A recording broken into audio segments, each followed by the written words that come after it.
Hello बच्चों, welcome to S के विद्या मंदिर। तो बच्चों, आज जो हमारा अगला टॉपिक है संख्याओं का योग। ठीक है, तो संख्या पद्धति का अगला चैप्टर है या अगला पार्ट बोल लीजिए, संख्याओं का योग करना।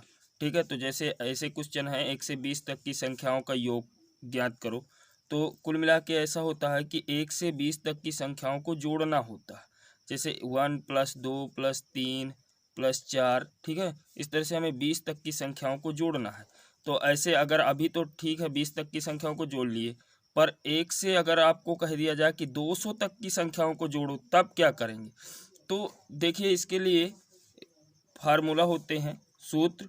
ठीक है, तो अभी आपको मैं सूत्र कुछ लिखा रहा हूँ, उनको आप ध्यान से लिख लीजिए। तो अगर 1 से n तक, n तक का मतलब ये है कि 1 से 100 तक कहे, 200 कहे, 300 कहे, यानी n वो संख्या होगी जो लास्ट वाली संख्या होगी। यानी 1 से 100 तक या 200 तक की संख्याओं का योग बराबर सूत्र होता है n कोष्टक n + 1/2। ठीक है, तो ये इस वाले फार्मूला से हम लगाएंगे 1 से n तक की संख्याओं का योग। ठीक है, तो इस पे अब यही सूत्र लगाना है। तो इस वाले सवाल को पहले नंबर वाले सवाल को देखिए, 1 से 20 तक की संख्याओं का योग ज्ञात करो। तो यहाँ n बराबर हम 20 मान लेंगे। ठीक है, जो लास्ट की संख्या होती है उसी को n माना जाता है। और सूत्र है जो हमारा n कोष्टक n + 1/2। यानी यहाँ अगर हम n की जगह पर 20 रखें तो 20 कोष्टक 20 + 1 और बटा 2। तो पहले हमें क्या करना है कि पहले कोष्टक को तोड़ लेना है, यानी जोड़ के बाहर निकाल लेना है। तो 20 × 21 और बटा 2, 2 से काटेंगे तो 10 और 21 का 10 पे गुणा करेंगे तो 210। इस तरह से हमारा जो आंसर हो जाएगा वो 210 हो जाएगा। अब इसी अगला सवाल देखते हैं। तो अगर 1 से ना कह के बोल दे कि 21 से 40 तक की संख्याओं का योग ज्ञात करो। ठीक है, तब हम क्या करेंगे। तो देखिए, यहाँ 1 से नहीं बोला गया, तो अभी हम क्या करेंगे, पहले हम निकालेंगे 1 से 40 तक की संख्याओं का योग। ठीक है, 1 से 40 तक की, तो यानी यहाँ क्या हो जाएगा 40।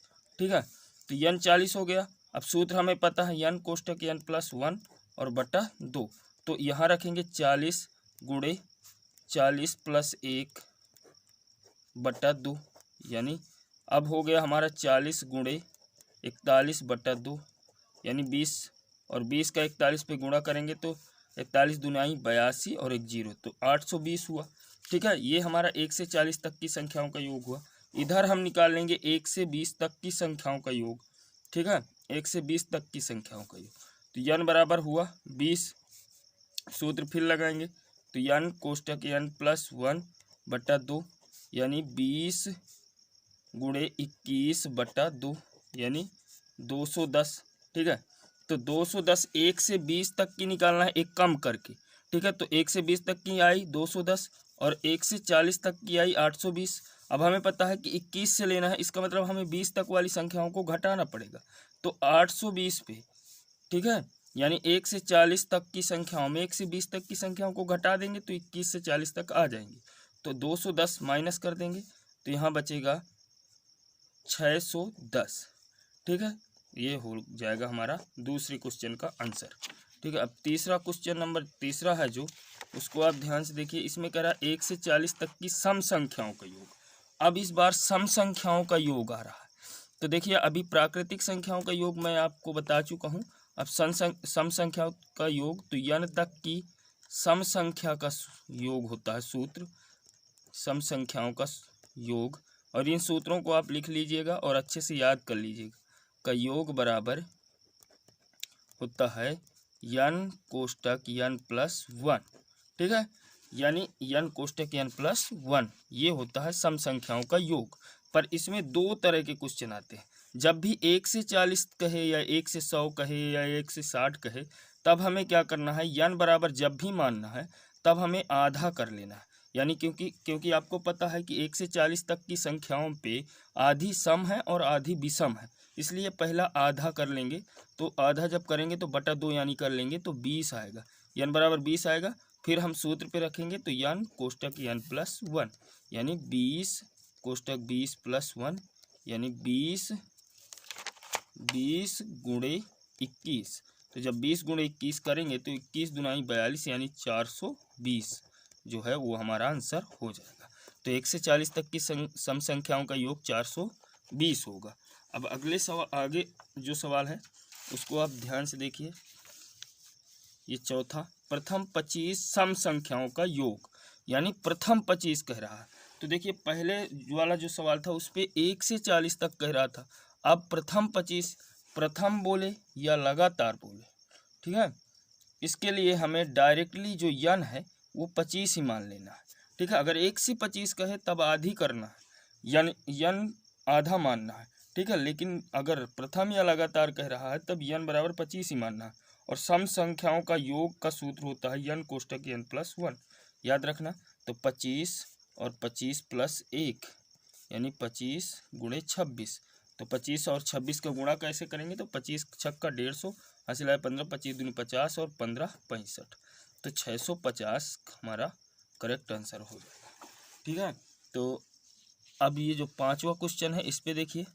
तो 1 से 48 तक की विषम संख्याओं का योग, यानी विषम संख्याओं का योग। तो अभी सूत्र में लिख लीजिए, यन विषम संख्याओं का योग बराबर सूत्र होता है विषम संख्याओं का योग बराबर यन गुणे यन। लेकिन इस पे भी दो सवाल होते हैं। पहला हो गया 1 से 48 तक की सम संख्याओं का योग, यानी 1 से कहा, इसका मतलब इसमें आधी सम है और आधी विषम है। तो इसका मतलब ये गिनती की बात कर रहा है। 1 से 48 तक की संख्याओं में कितनी विषम है, तो यन बराबर 48/2 यानी 24 संख्या है, 24 विषम संख्याएं हैं। तो अब हम सूत्र पे रखेंगे, तो यन गुणे यन यानी 24 गुणे 24। तो 24 गुणे 24 यानी 576। तो 576 इसका करेक्ट आंसर हो जाएगा। उसके बाद अगला सवाल जो है, लगातार 27 विषम संख्याओं का योग। अब इस बार जो कह रहा है वो लगातार 27 विषम संख्याओं का योग। तो इसका मतलब यहाँ पर हमें आधी नहीं करना। इस बार ये कह रहा है कि लगातार 27 विषम, इसका मतलब गिनती पर नहीं, डायरेक्टली 1 फिर 3 फिर 5 फिर 7 ऐसे, ठीक है। लेकिन इस वाले सवाल पे जो था इसका मतलब ये था कि 1 से 48 तक की विषम संख्याओं का मतलब ये था कि 1 2 3 4 5 6 7 8 48 तक की गिनती में से कि जितनी विषम होंगी उनका योग, ठीक है। लेकिन यहाँ लगातार 27 विषम संख्याओं का योग है, यानी कि 1 3 2 को इसमें नहीं ले रहा, न गिनती का सम संख्याओं इसमें नहीं है, एकदम लगातार 27 विषम संख्या बस है। तो इसीलिए यन बराबर 27 डायरेक्टली मान लेंगे। और सूत्र होता है यन गुणे यन यानी 27 गुणे 27। अगर वर्ग पढ़े होंगे तो 27 का होता है 729, यानी 27 गुणे 27 729 करेक्ट हो जाएगा। आई होप आप